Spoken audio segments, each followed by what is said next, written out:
Anybody have any questions on that knee cut that we went over tonight? So there's a lot of different variations of the knee cut. Obviously, you can do it from tons of positions. This is just one that we are playing with tonight.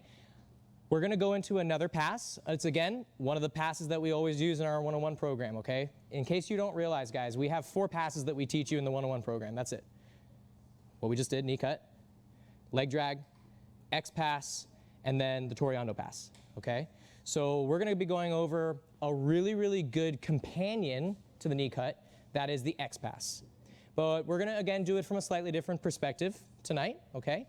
Oftentimes when we're teaching the knee cut, we'll do it like this, where we're using that regulated tension of entering into the knee cut to position to feel them pushing back. When they push back, we use the X pass to allow us to redirect that lever and come on top.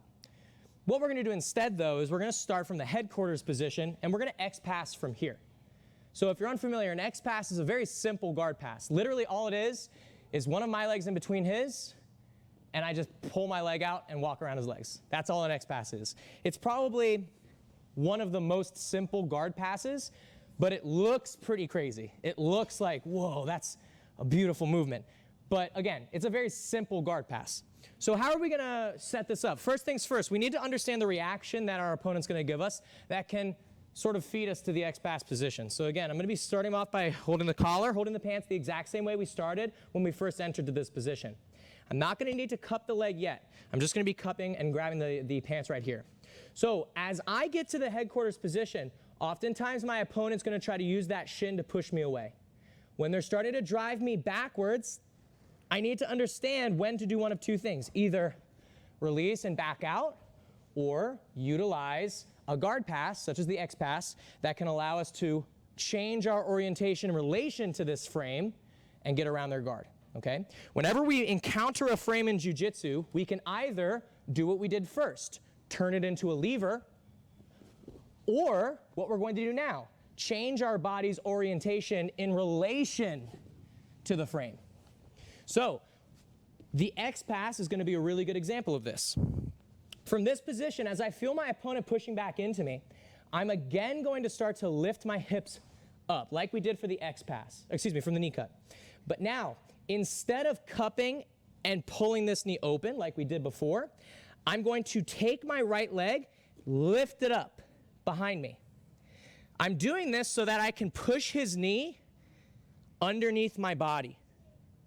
Okay? Again, if I were to keep my leg here, as I push his knee, watch, I'm just going to be running into that leg. So as I lift my hips, my leg comes up with me. Now, I can maintain my balance here very well. And the reason for that is because I'm relying on him to help me maintain my base. I'm driving my weight into my right hand and my left foot. So I have what we call opposite corners in effect. Okay? It's easy for me to balance like this, not so much on the same side. So once I get into this position, I feel him pushing back, I raise up, I kick. I'm going to simply change this frame into a lever by pushing it, and now we can finish in one of two ways. I can either come down and get to leg drag, which would be my preferred method, or if you'd like to, you can finish it like we did the Toriando from the last month. As he pushes, I come up, I drop my shoulder right down onto his chest. And again, I can go back to leg drag or just try to solidify the side mount position. So all I'm doing, guys, is feeling that push back. And that's why we're such a big proponent of that principle of regulated tension, meaning if I'm sitting here and I'm just trying to do things as hard as I can, I don't feel any response, okay? But if I'm also just sitting here cosmetically and not actually using any of my strength, then obviously I'm not going to be successful either. I want to understand how to feel the feedback of what my opponent's giving me, so that as I feel them pushing in one direction, I can use that to redirect their leg and pass their guard. The X pass, in my opinion, is one of the most stylish looking passes. And when you see it done or when you do it, it feels so cool because it just kind of feels like you're dancing, like you're water and you're just kind of flowing around their legs. It's such a cool feeling. While that's probably the most important thing, that it looks cool, the second most important thing is that it's a very efficient pass as well. It doesn't require me to shift my center of gravity too much. If you noticed, I'm almost in the same spot the entire time. Here. I'm just going up and back down. So again, from this position, I'm grabbing the pant and the collar. I'm pulling myself in, but I start to feel him pushing back. When I start to feel him pushing back, I raise my hips up and I lift my right leg up in the air. Obviously, I'm not gonna stay here all day, guys. As soon as I lift that foot up in the air, I push his knee, and now I finish one of two ways. Come down into leg drag, or the shoulder that's closest to your opponent's head, that shoulder is gonna drive down to their stomach. Here, just like we did for our Toreando finish last month. The reason it's called an X pass is right there. At the end, my arms are making the letter X. Okay, so let's go ahead and rotate this. Okay, so we're here. I enter into headquarters. I feel him pushing back into me. Once I feel my center of gravity shifting, I don't try to fight it, I'll go with it. Lift the hips, kick your leg up, push his knee, and in this case, I dropped my shoulder down. Once I drop my shoulder, I can sit on my knees. And if you remember what we worked on last month, we can then come into leg drag and shelve their legs. Alternatively, we can go X pass and immediately come down to leg drag and almost being like this standby position where we can start to work towards their back. I'll demonstrate this again at a more full speed so that way you guys can see what it's supposed to look like. All right, from the side. So again, I'm here, I'm pulling myself in, I feel him pushing back. So bottom partner, just give a little bit of feedback, a little bit of resistance so that your partner feels that push. So I feel him pushing back towards me, I lift my hips, I kick my leg up, I punch his leg through, and I get down. Don't let go of these grips, okay? Once I hit the mat here, or once I hit my opponent here, I'm still holding because I need to now solidify the position, right? We can start upgrading our grips, looking for the dog collar, things like this. Okay, I'll show once more from the rear, so that way we can see the footwork.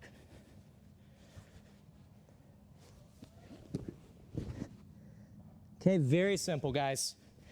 He pushes back towards me, I kick out, push, and drop my shoulder down. Does anyone want to see it again? Yes, no problem. I'll show it again from the front view here. So I get into headquarters. Everything's the same as what we've been working on the last 2 weeks. I'm not going to let go of the pant. I'm not going to let go of the collar. So this is actually easier than the knee cut, okay? Because I'm not actually switching grips at all. I'm just maintaining these grips the whole time. Good knee-elbow connection, good regulated tension pulling into the knee. He pushes back. When he pushes back, I raise my hips. I lift my foot up to the sky. It's got to be high enough to where if he were to try to follow me with this leg, I'm able to blast out of it, okay? If I go this high, obviously he can hook my leg. So I've got to go high enough that he wouldn't be able to use that leg to control me. Okay? Any questions? Yes? In real life, like at full speed, there's nothing that Coach Seth's going to be able to do with that left leg to try to hinder you from doing that. This one? Right. His left leg? I mean, yeah, if he's fast enough, he could look to try to high leg, and then we can just start chaining together other passes. There's always something that he can do.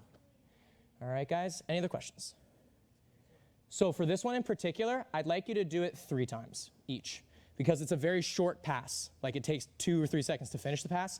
So again, get that repetition. So we'll be here. 1, 2, and 3. So that way you're just getting that, muscle memory of the whole thing. Okay, 1, 2. Alrighty guys, does anyone have any questions on this X pass? Just a quick note, the X pass, you can do this pass anytime you have one leg in between your opponent's legs. So it doesn't have to be from that headquarters position, of course. Let's say if I just walk forward and engage and we end up here, I'm just gonna kick my leg out. That's an X pass, okay? We're just doing it from a much more sort of compact position, making it a little bit more inevitable. A quick note, guys, my position that I can finish in varies depending on what my goal is and depending on what my opponent gives me. Right? One option that we didn't really look at, but one option that is very viable as well, is as I go for the X pass, to simply go to knee on belly. That's totally fine, okay? Knee on belly is a great position, but it's a very mobile position, so you have to be ready to move. That way you can stay on top, all right? But again, this is a really easy spot to get to because as soon as I'm encountering the frame, I redirect the frame, turning it into a lever to turn their legs away, And now I've opened their knee elbow space so my right knee can then come into that space and pin them down with a knee on belly position.